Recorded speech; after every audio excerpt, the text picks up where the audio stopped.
دیکھیے اللہ تعالیٰ نے اولاً عالم امر کو پیدا فرمایا، کن فیکون، اور اس عالم امر میں اللہ تعالیٰ نے فرشتے اور ارواح انسانیہ کی تخلیق، الارواح جنود مجندہ، لشکروں کی شکل میں آدم سے لے کر آخری انسان جو آئے گا دنیا میں قیامت سے پہلے، سب کی روحیں موجود ہیں، ہم سب موجود ہیں۔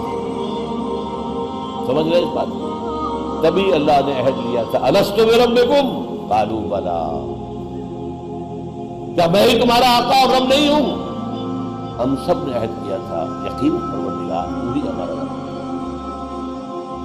ہمارے اس دور کے 12 معروف مفسروں میں سے مولانا اصلاحی صاحب، میں نے ان سے استفادہ بھی بہت کیا ہے، لیکن پھر اختلاف بھی میرا شدید ہوا۔ رجم کے معاملے میں انہوں نے جو رائے اختیار کی، اس کے بعد سے پھر میں نے اپنا تعلق ان سے دیکھ لیا کہ وہ اہل جو منکرین حدیث کے موقف اختیار کر لیا۔ انہوں نے یہاں لکھا ہوا سورہ اعراف کی تفسیر میں، یہ عہد انسان کی تخلیق سے قبل عالم غیب میں لیا گیا۔ میں نے کہا یہ جملہ تو مہمل ہے، کیوں؟ میں نے کہا جو پیدا ہی نہیں ہوا اس سے عہد کیسا؟ یہ عہد انسان کی تخلیق سے پہلے عالم غیب میں لیا گیا۔ سوچنے لگے، میں نے کہا نہیں ہونا چاہیے، یہ عہد اجساد انسانیہ کی تخلیق سے قبل ارواح انسانیہ سے لیا گیا۔ کہہ رہے ہاں ٹھیک ہے، اللہ کا شکر ہے کہ انہوں نے مانا۔ افسوس یہ ہے کہ ان کی تفسیر میں اب بھی وہی بات چل رہی ہے، ظاہر کرنے والے ہیں انہوں نے خود یہ عہد کر کے ہم دنیا میں آئے۔ اس کے کچھ عرصے کے بعد وہ جو نور پیدا ہوا تھا سٹل نور، جس سے کہ ارواح اور ملائکہ پیدا کیے گئے۔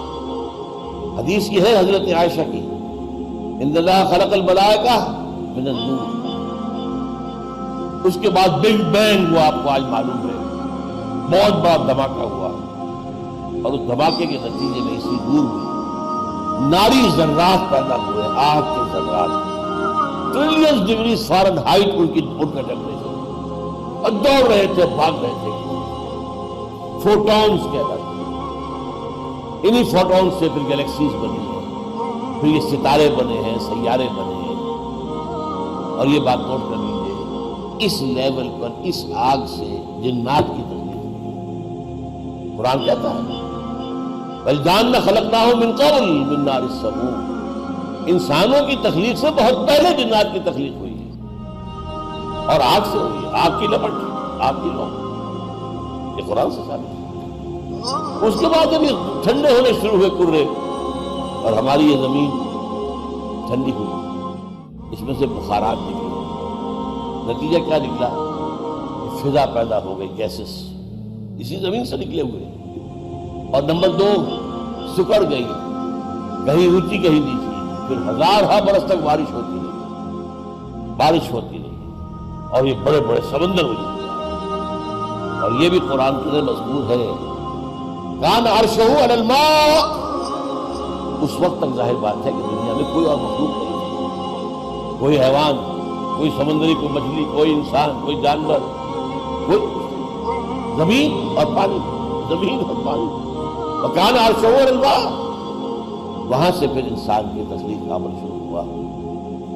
سائنس اور قرآن دونوں اس پر متفق ہیں کہ انسان پیدا کیا گیا مٹی سے، کوئی اختلاف نہیں۔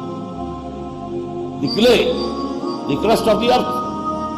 اب اس کو چھوڑ دیجئے کہ وہ کن مراحل سے گزر کر آیا، یہ کہ جو احادیث سے ہمیں معلوم ہوتا ہے کہ تمام جتنے بھی بر اعظم تھے ان سب سے مٹی لے کر اللہ نے آسمان پر کریے کہ وہ گارا بنایا، اس گارے کے اندر پھر جب وہ کچھ مادہ ڈالا جو کہ آرگینک تھا، اس کے اندر جو ہے فرمنٹیشن ہوئی، تو قرآن کہیں کہتا ہے تراب، کہیں کہتا ہے تین، کہیں کہتا ہے تین لازم، کہیں کہتا ہے صلصال من حمأ مسنون، 4-5 الفاظ استعمال کیے قرآن۔ بہرحال اس کو چھوڑ دیجئے کہ سائنس کیا کہتی ہے، لیکن ایک بات یہ ہے کہ مٹی سے تخلیق ہوئی، جب یہ حیولہ تیار ہو گیا آدم کا جسمانی حیولہ، تو آدم کی روح لا کر پھونک دی اور یہ آدم ہوئے اب علیہ السلام، یہ اللہ کے نبی ہوئے اور ان کو اللہ نے زمین کی خلافت دی۔ یہ چند باتیں جو ہیں، یہ چاہے آپ میٹا فزکس کی بات کہیں اس سے، چاہے ویلٹن شاؤن کی بات کہیں جرمنی اصطلاح کے اندر، یا جو ورلڈ ویو ہے اس کو کہیں، یا قرآن مجید کی حکمت کہیں، وہ جو مولانا روم نے شکوہ کیا نا، چند خانی حکمت یونانیہ، حکمت قرآنی آ رہا ہم کا خان، کب تک تم یونانیوں ہی کے فلسفے کو پڑھتے رہو گے، ارسطاٹل کو اور پلیٹو کو اور پلاٹونائزر کو، ان کو پڑھتے رہو گے، کبھی قرآن کی حکمت کو بھی پڑھو۔ پر اس انسان کو اللہ تعالیٰ نے دو علم عطا کی، یہ اصل ہے بات کو سمجھنے کی۔ اور جہاں یہ ذکر ہے حضرت آدم کی تخلیق اور انہیں خلافت دیے جانے کا، سورہ بقرہ کا 4واں رکوع، شروع میں ایک علم کا ذکر ہے، وَعَلَّمَ آدَمَ الْأَسْمَاءَ كُلَّهَا، آدم کو سارے نام سکھا دیا تھا۔ یعنی نام کن چیزوں کی؟ نام کچھ چیزوں کے ہوتے ہیں، میٹیریل تھنگس، اس کا کیا نام ہے، اس کا کیا نام ہے، میٹیریل ورلڈ جو وجود میں آنے والی تھی، اس کی تمام چیزوں کا علم آدم کو دے دیا گیا، لیکن دیا گیا کس شکل میں؟ جیسے آم کی گٹھلی میں پورا آم کا درخت ہوتا ہے تو صحیح نا، لیکن یہ وجود میں تو آئے گا، ذرا وقت لگے گا، یہ گٹھلی پھٹے گی، دو پتیاں نکلیں گی، پھر وہ آگے پودا بنے گا، پھر کئی سال لگا کر وہ درخت بنے گا، پھر آم آئے گا نا۔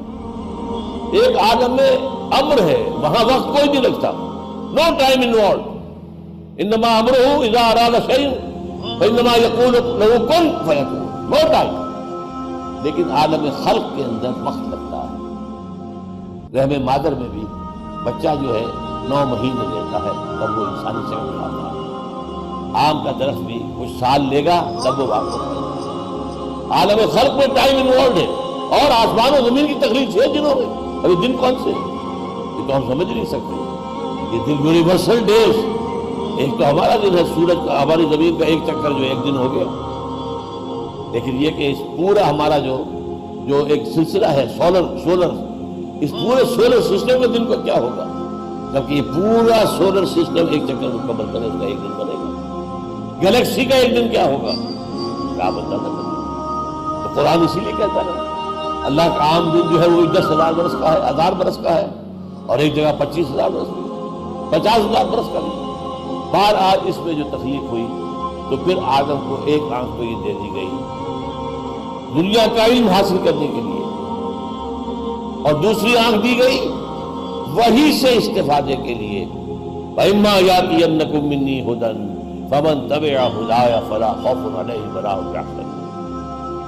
یہ دو اللہ تعالیٰ نے علم کے شعبے انسان کو ابتدا میں دیے، اور ان دونوں کے ساتھ انسان نے قدم بقدم آگے بڑھنا شروع کیا۔ ایک طرف نبی آ رہے ہیں، اللہ کی ہدایت چلی آ رہی ہے، ہدایت میں ارتقا ہو رہا ہے، جیسے انسانی ذہن کا ارتقا ہو رہا ہے۔ کبھی انسان بچپنے میں بھی تھا ذہنی اعتبار سے، کبھی آخر جوان ہونے میں وقت لگا ہے اس کے، اسی لیے ہدایت خدا بندی پہلے دن مکمل نہیں دے دی گئی، نہیں، قرآن میں لا کر اس کی تکمیل کی گئی۔ الیوم اکملت لکم دینکم واتممت علیکم نعمتی، نعمت ہدایت میں نے اس کا اتمام کر دیا تمہارے اوپر۔ اسی طریقے سے انسان کا تمدنی ارتقا ہوا، کبھی غاروں میں رہتا تھا، پھر قبائلی نظام بنا، پھر شہروں میں رہنا شروع کیا، پھر بڑی مملکتیں اور امپائرز کا دور آ گیا۔ اب یہ جو نظام چل رہا تھا، انسان پر ظلم کرنے والا بن گیا، بادشاہوں کے گلچھرے ہیں، ان کے محل ہیں، ان کے عیش ہیں، اور اس کی عیش کی بنیاد ہے وہ کاشتکار ہے، خون پسینہ ایک کر کے جو پھل جو حاصل کر رہا تھا، لیکن اس کے بچے کے لیے کھانے کو نہیں، اس کے بچے کے لیے فاقے عیش ان کے جاگیرداروں کی ہے، بادشاہوں کی۔ ان تمام کو دور کرنے کے لیے، ختم کرنے کے دین حق دیا گیا اور اس کی تکمیل کی گئی۔ الیوم اکملت لکم دینکم واتممت علیکم نعمتی ورضیت لکم